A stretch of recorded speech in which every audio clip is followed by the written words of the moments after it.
Halo semua, saya Novita Sari Sembiring, mahasiswa Center for Religious and Cross-Cultural Studies Universitas Gadjah Mada. Saat ini saya sedang melakukan penelitian tesis yang berjudul Peran Persekutuan Gereja-Gereja di Indonesia (PGI) dalam Pemajuan Kebebasan Beragama atau Berkeyakinan (KBB) di Indonesia. Penelitian ini dilatar belakangi oleh perdebatan yang terus berlanjut tentang bagaimana seharusnya pemenuhan hak kebebasan beragama. Sementara itu, diskriminasi atas nama agama tidak terelakkan. Hal itu terlihat mulai dari sulitnya izin mendirikan rumah ibadah, peraturan daerah berbasis agama yang berlaku untuk publik, hingga tidak tegasnya pemerintah menindak pelanggaran HAM yang terjadi. Pembatasan karena alasan mayoritarisme tidak selayaknya terjadi, mengingat di Indonesia, secara geografis tidak selalu didominasi oleh penganut agama Islam atau Kristen. Penelitian ini menggunakan teori vernakularisasi yang mempertimbangkan realitas keberagaman agama dan mempertimbangkan bagaimana norma-norma lokal, regional,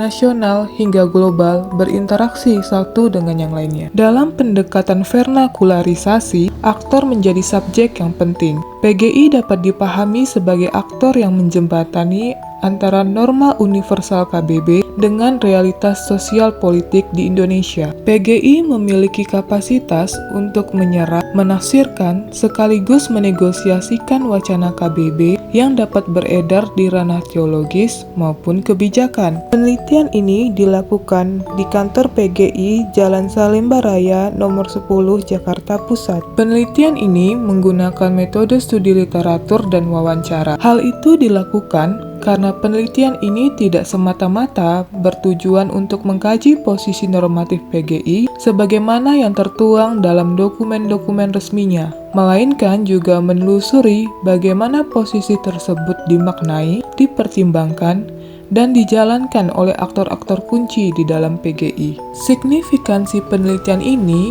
menunjukkan bahwa vernakularisasi tidak hanya dilakukan oleh NGO atau aktor sekuler, tetapi juga dapat dilakukan oleh organisasi keagamaan Kristen yang beroperasi dalam konteks negara. Temuan sementara penelitian ini menunjukkan PGI melakukan vernakularisasi KBB, bukan sekedar mengadopsi HAM universal, tetapi juga menerjemahkannya ke dalam bahasa dan konteks Indonesia melalui Pancasila, konstitusi, kewarganegaraan, kerukunan, keadilan, dan teologi Kristen. Namun, advokasi senyap yang dilakukan dapat membuat PGI dianggap kurang vokal, sehingga perlu keseimbangan antara diplomasi tertutup dengan akuntabilitas publik. Mengingat tidak semua gereja pendukung PGI memiliki pemahaman universal tentang KBB. Selain itu, terdapat juga ambivalensi di PGI. Ketika PGI mengkritik PBM 2006, tetapi kemudian justru mengirim kadernya untuk masuk ke FKUB ataupun program moderasi beragama pemerintah. Kontribusi penelitian ini menunjukkan bahwa KBB tidak dapat dipahami semata-mata sebagai hak individual yang bersifat legal konstitusional, tetapi selalu berinteraksi dengan kerukunan, relasi mayoritas-minoritas, budaya komunal Indonesia, sejarah, dan politik kebangsaan. Dengan demikian, penelitian ini menawarkan cara pandang yang lebih sesuai dengan konteks Indonesia daripada sekedar mengimpor model liberal Barat. Demikianlah penelitian ini. Terima kasih untuk perhatiannya.